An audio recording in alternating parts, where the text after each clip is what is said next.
Ma'am. कैसे हो बेटा? अच्छी है। Very good. आज हम पता आपको क्या करवा रहे हैं?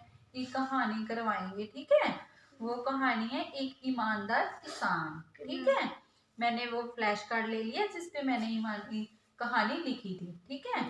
इसीलिए मैंने कहानी आपको साथ साथ पढ़ाऊंगी और साथ साथ आप देखेंगे और अक्षरों की भी पहचान हो जाएगी, ठीक है? एक गांव में एक गरीब किसान रहता था। वह बहुत ही ईमानदार और मेहनती आदमी था।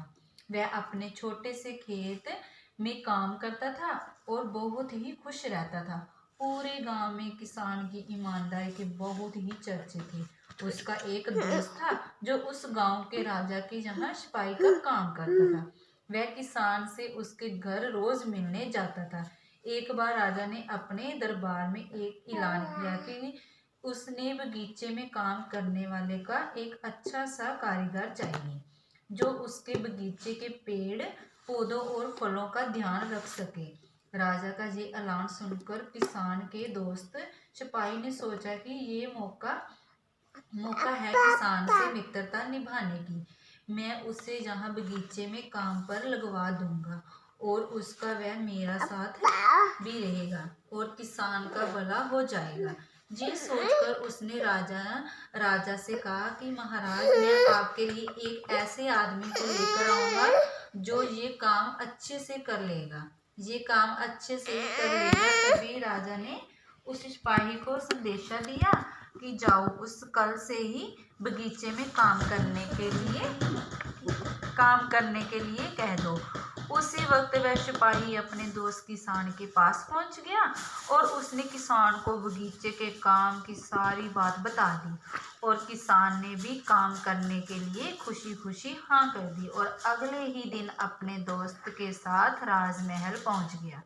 सिपाही उस राजे के सामने लेकर गया और राजा ने उस किसान के बगीचे को पूरी देखभाल काम सौंप दिया और वहाँ की तुम अगर पूरी ईमानदारी के साथ काम करोगे तो तुम्हें 50 सोने की मूर्तें हर महीने दूंगा, ठीक है? किसान खुशी खुशी बगीचे में काम करने के लिए गया और वहाँ उसी वक्त से बगीचे में काम करने लगा। किसान बगीचे में बहुत दिल लगाकर काम करता था। कुछ दिन बीत गए। किसान ने बगीचे को ना बहुत सुंदर व हरा भरा बना दिया। राजा को उसका काम बहुत पसंद आया। एक दिन किसान बगीचे में कुछ खुदाई कर रहा था तो उसने जमीन के नीचे कुछ महसूस किया तो उसने और सुधाई की, ठीक है? तो देखा कि नीचे एक बड़ी सी संदूक था।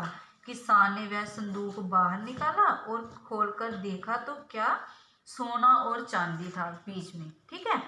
ये देखकर किसान बहुत खुश हुआ। उसकी ईमानदारी देखते ही वह राजा पास पहुंचा और राजा को सारी बात बता दी। राजा किसान की ईमानदारी देखकर बहुत खुश हुआ और उसके साथ वहां गया जहां किसान ने खजाना निकाला था। राजे ने देखा तो कहा, ये खजाना तो हमारे पुरखों का है, ठीक है? जेडे उन्होंने बड़े पुरुष होते हैं ना, उनका है, ठीक है? हम कई वर्षों से इसकी खोज कर रहे थे। तो ये खजाना देकर राजा बहुत खुश हो जाता है और अगले ही दिन राजा ने उस किसान को पूछा कि बोलो तुम्हें क्या इनाम चाहिए? किसान बोला, मालिकी, मुझे कुछ नहीं चाहिए, मेरे पास जो भी है मैं उसमें खुश हूँ। राजा उसकी इतनी सी बात सुनकर बहुत खुश हुआ और ज़्यादा खुश हुआ। उसने किसान को अपने खेत का मंत्री बनाने का फैसला किया और कहा, मेरा हुक्म है। तो किसान ने राजा की बात मान ली और राजा का मंत्री बन गया।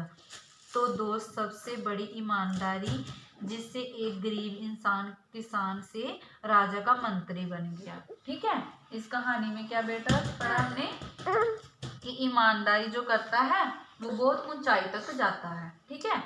एक किसान था और उसने अपनी ईमानदारी की, ठीक है?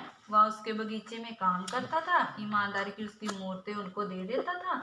तो इस प्रकार वो ऊंचा आदमी बन जाता है। राजा जो उसका था, किसान था, उसको अपने बगीचे का और क्या बना लेता था? मंत्री। हाँ, तो इस प्रकार ये कहानी थी ईमानदार किसान, ठीक है? ईमानदारी की हमेशा जीत होती है, ठीक है बेटा? क्या समझाया इसमें?